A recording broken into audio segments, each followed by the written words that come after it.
আদিবাসীদের শীঘ্রই তপশিলি স্বীকৃতি দিতে হবে। মুন্ডা, ওরাঁও, খেরিয়া, সাঁওতাল, শবরদের শুদ্ধ জাতিগত প্রমাণপত্র দিতে হবে। আদিবাসী চা শ্রমিকদের আবাসের ব্যবস্থা করতে হবে। আদিবাসীদের জমির পাট্টা দিতে হবে। চা শ্রমিকদের দৈনিক মজুরি বাড়িয়ে 551 টাকা করতে হবে। অসমের আদিবাসী জনগোষ্ঠীর তপশিলি স্বীকৃতির দাবিতে আদিবাসী ছাত্র সংস্থা সংক্ষেপে আশার উত্তাল ধর্না। মঙ্গলবার জেলা সদরগুলোতে এই ধর্নায় অংশ নেন বিভিন্ন আদিবাসী জনগোষ্ঠীর হাজার হাজার মানুষ। আদিবাসী স্বীকৃতি ছাড়াও দাবি ওঠে চা শ্রমিকদের মজুরি বৃদ্ধি, শ্রমিকদের জমির পাট্টা প্রদানের। আশার উদ্যোগে এদিন বিশ্বনাথ জেলা শাসকের অফিসের সামনে 2 ঘন্টার ধর্না পালন করা হয়। আদিবাসী জনগোষ্ঠীর অসংখ্য মানুষ ধর্নায় অংশ নেন। দাবি দেওয়া আদায়ের লক্ষ্যে তুমুল স্লোগান ওঠে। আন্দোলনকারীদের বক্তব্য, 1996 সাল থেকে আদিবাসীরা তপশিলি স্বীকৃতির দাবি করে আসছে, কিন্তু আজ পর্যন্ত সেই দাবি পূরণ করা হয়নি। তাদের অভিযোগ, সরকার প্রতিশ্রুতি দিয়েও সেটা পালন করেনি।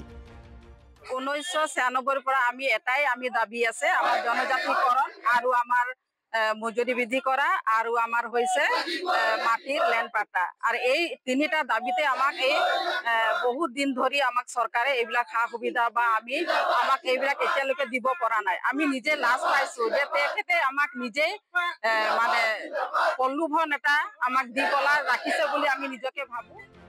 চিরাং জেলার সদর শহর কাজলগাঁওয়ে 3 ঘন্টা ধর্না পালন করে আশা।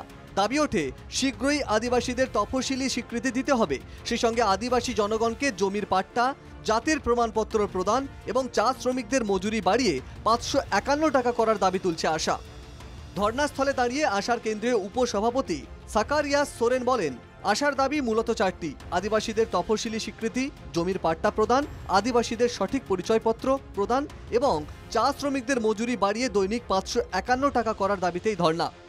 মূলত 4টা দাবী লৈ আমি এই কাৰ্যসূচী ৰূপায়ণ কৰিছোঁ। প্ৰথমতে জনজাতিকৰণ, দ্বিতীয়তে লেণ্ড পাট্টা, তৃতীয়তে আমাৰ যিখিনি সঠিক পৰিচয় পত্ৰ, আৰু চতুৰ্থতে যিসকল আমাৰ আদিবাসী ভাই ভনী তেখেতসকলে বাগানত কাম কৰে তেখেতসকলৰ দৈনিক মজুৰি 551 টাকালৈ বৃদ্ধি কৰা।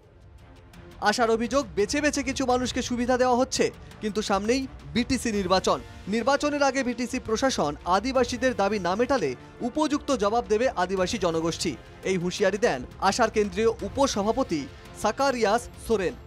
আমাৰ দাবী অনতি পলমে, যেহেতু বিটিআৰ নিৰ্বাচন সমাগত, বিটিআৰ নিৰ্বাচনৰ আগে আগে তেখেতসকলে আমাক মাটিৰ পট্টা দিব লাগে। অন্যথা আমি আদিবাসী ছাত্ৰ সন্থা হিচাপে প্ৰমোদ বড়োক উচিত শিক্ষা দিয়াৰ কাৰণে আমি প্ৰস্তুত হৈছোঁ। কোকরাঝাড়ে 3 ঘন্টা ধর্না পালন করে আশা। কোকরাঝাড় শহরের মহাত্মা গান্ধী উদ্যানে তুমুল বিক্ষোভ প্রদর্শন করে তারা। বিটিসি প্রধান প্রমোদ বড়োকে হুঁশিয়ারি দিয়ে আশা বলেছে, তিনি চাইলেই বিটিসি এলাকার আদিবাসীদের জমির পাট্টা দিতে পারেন। বিটিসি নির্বাচনের আগে জমির পাট্টা না দিলে তাকে যোগ্য জবাব দেবে আশা। তো সিএমএ ইচ্ছা কৰিলে 1 মিনিটৰ ভিতৰতে যে আদিবাসীসকলক পাট্টা দিব পাৰিব, কিন্তু আজিলৈকে এই কামটো কৰা নাই। কিয়?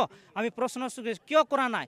আজি দিব লাগিব। যদি নিদিয়ে, যেনেকা আমি আগৰ দিনত আমি চৰকাৰক অফৰাই দিছিলোঁ, ঠিক বিটিসি ইলেকশ্যনত 25 ছেপ্টেম্বৰ মাহত আহি আছে, এইটোৰ আগে আগে যদি আদিবাসীসকলক, বিটিচিত থকা আদিবাসীসকলক যদি লেণ্ড টাইটেল নিদিয়ে বা লেণ্ড পাট্টা নিদিয়ে, তেনেহ'লে আমি তাক প্ৰত্যুত্তৰ দিবৰ কাৰণে সাজু হৈ আছোঁ।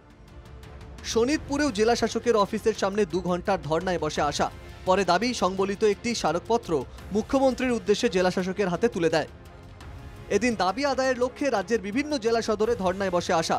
প্রতিটি ধর্নাস্থলে অসংখ্য আদিবাসী মানুষ অংশগ্রহণ করে। এদিন আন্দোলনকারীরা স্পষ্ট জানিয়ে দেন যে দাবি পূরণ না হলে আগামী নির্বাচনের জবাব দেবে আদিবাসী জনগোষ্ঠী। ফলে সরকারকে নিশ্চিত চেপে ফেলেছে এদিনের ধর্না কর্মসূচি। Bureau report, NKTV Bangla.